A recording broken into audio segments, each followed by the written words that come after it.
Labs piemērs un veiksmes stāsts, kā hobiju pārvērst ienesīgā biznesā, ir Sijā ICS Steel nu pat Liepājā atklātā rūpnīca. Uzņēmuma līdzīpašnieks liepājnieks Ingus Sudmalis sākotnēji vaļasprieka līmenī savā darbnīcā aizrāvies ar dažādu metāla detaļu hromēšanu. Ātri vien saprasts, ka pēc tā ir liels pieprasījums, tāpēc atrasts sadarbības partneris Rīgā un nodibināts uzņēmums, kas 2022. gadā sāka nomāt 2000 kvadrātmetru lielas ražošanas telpas Liepājas biznesa centrā. Bija daudz detaļas un daudz visādas interesanti projekti, kur bija nepieciešama virsmas apstrāde. Bet Baltijā ar to faktiski viss ir slikti.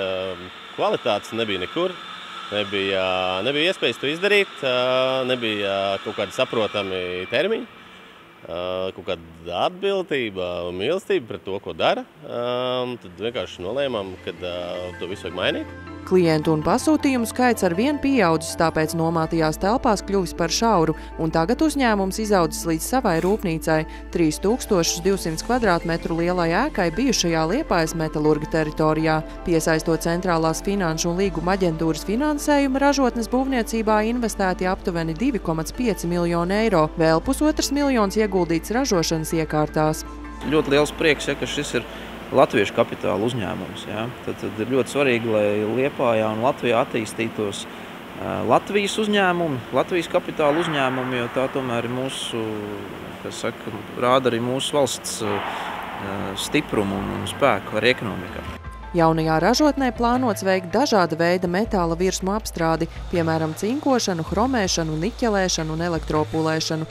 Uzņēmumā šobrīd strādā 22 cilvēki, un viņu skaitu drīzumā plānots palielināt, jo pieprasījums pēc metāla apstrādes pieaug.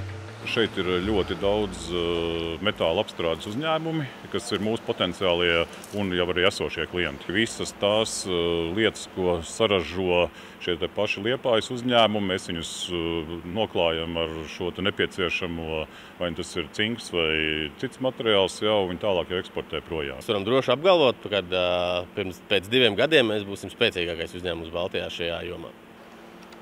Kas jums liek tā domāt? Tas tāds skaļš apgalvojums. Mums ir Eiropā lielākā elektropulēšanas līnija nerosējušam tēraudam. Otra tāda tikai otrpus okeānam Amerikā. Tāda izmērs vairāk nekur Eiropā uztaisīt nevar. Tur mēs esam vienīgie. Mēs esam inovatīvi izdomājuši visu to tehnoloģiju, kā to paveikt, jo līdz šim to īsti nebija iespējams izdarīt. Plānojot uzņēmējdarbības attīstību, Sijā ICS Steel tuvāko gadu laikā blakus jaunajai rūpnīcai cels vēl 1 līdz 2 ražotnes ēkas. Bijušā Liepājas metalurga teritorija līdz ar to arvien pārliecinošāk iezīmējas kā Liepājas speciālās ekonomiskās zonas un pašvaldības iecerētais industriālais parks.